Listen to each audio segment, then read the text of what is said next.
अनेकांच्या पोटातील ओठावर येणाऱ्या गुपितांची बिनधास्त मांडणी करणारं बातमीपत्र। जरांगे आता संदर्भहीन बोलतायत। त्यांच्या बोलण्यातून आता राजकीय वास येतोय। शंभूराज देसाई यांचं वक्तव्य। जरांगे आता संदर्भहीन बोलतायत। त्यांच्या बोलण्यातून आता राजकीय वास येतोय। जरांगे पाटलांनी संयम पाळला पाहिजे, त्यांनी विश्रांती घेतली पाहिजे, हा माझा महत्त्वाचा सल्ला आहे। सरकार त्यांच्याबरोबर चर्चा करायला तयार आहे। आमच्या नेत्यांना अशा प्रकारे नाहक टार्गेट करून त्यांचा एकेरी उल्लेख जर कोणी करत असेल तर आम्ही आणि कार्यकर्ते सहन करणार नाही। अशा भडक वक्तव्यामुळे कायदा आणि सुव्यवस्थेची परिस्थिती जर निर्माण होणार असेल तर पोलीस त्यांची सगळी वक्तव्ये तपासणार आहेत।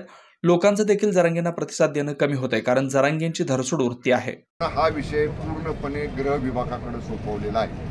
राज्याच्या माननीय मुख्यमंत्र्यांनी, माननीय उपमुख्यमंत्र्यांनी गृह विभागाला एवढंच सांगितलेलं आहे की अशा भडक वक्तव्यामुळं, अशा पद्धतीचं वक्तव्य केल्यामुळं जर लॉ अँड ऑर्डर राज्यात निर्माण होत असेल, संविधानिक पदावर, उपमुख्यमंत्री पदासारख्या, गृहमंत्री पदासारख्या संविधानिक पदावर बसलेल्या नेत्याचा अशा पद्धतीचं वक्तव्य करून अवमान केला जात असेल तर कायदा कायद्याचं काम करेल, पोलिसांचं काम करतील, त्यांची सगळी वक्तव्ये तपासली जातील, त्यांच्या सगळ्या वक्तव्यांची चौकशी केली जाईल आणि निश्चितपणे कायदा सुव्यवस्था अबाधित राखण्यासाठी जे जे करावं लागेल ते आमचे पोलीस निश्चितपणाने करतील। जरांगे पाटील उद्धव ठाकरे आणि शरद पवार यांची स्क्रिप्ट वाचतात का?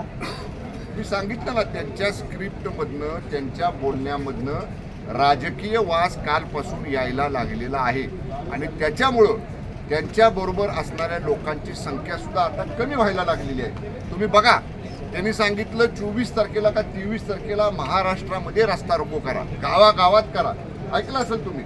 म्हणजे मला माध्यमांचं सुद्धा थोडंसं आश्चर्य वाटतं की जरांगे पाटलांचं एक शब्द आपण दाखवता, ठीक आहे, आता त्यांनी सांगितलं रस्ता रोको करा, तुम्ही दाखवायला पाहिजे होतं महाराष्ट्रातल्या गावागावातली परिस्थिती की रस्ता रोको किती ठिकाणी झाला, त्याला किती प्रतिसाद मिळाला।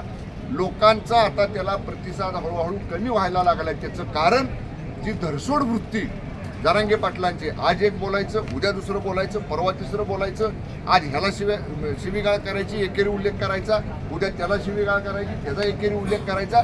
त्यामुळं मराठा समाजानं सुद्धा आता हे ओळखलेलं आहे की जे द्यायचं ते सरकारनं आपल्याला दिलेलं आहे। अजून सुद्धा द्यायची वेळ असेल तर सरकार सकारात्मक आहे। त्यामुळे या महायुती सरकारवर मराठा समाजाचा विश्वास आहे। छत्रपती शिवाजी महाराजांची शपथ जे राज्याचे मुख्यमंत्री घेतात ते घेतलेली शपथ पूर्ण करून दाखवतात।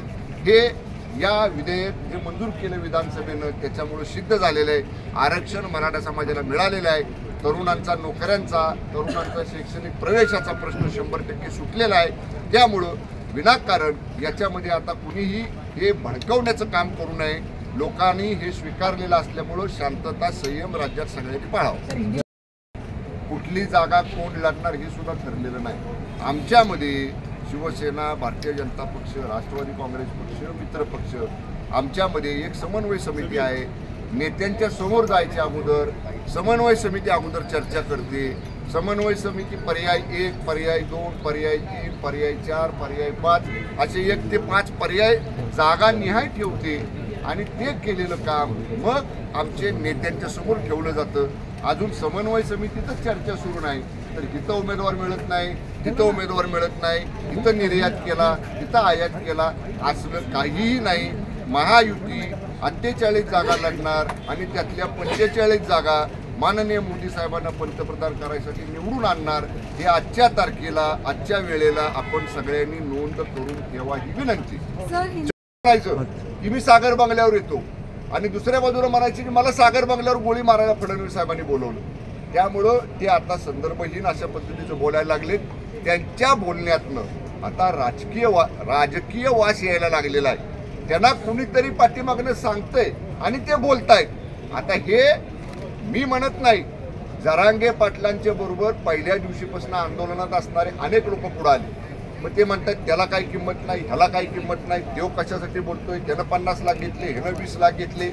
म्हणजे तुमच्याबरोबर होते तेव्हा चांगले, तेव्हा आंदोलक आणि तुमचं सत्यतेने बाहेर काढलं की तुम्ही त्यांना नावं ठेवताय, हे बरोबर नाही। त्यांनी अजून सुद्धा माझं म्हणणं आहे, जरांगे पाटलांनी संयम पाळला पाहिजे।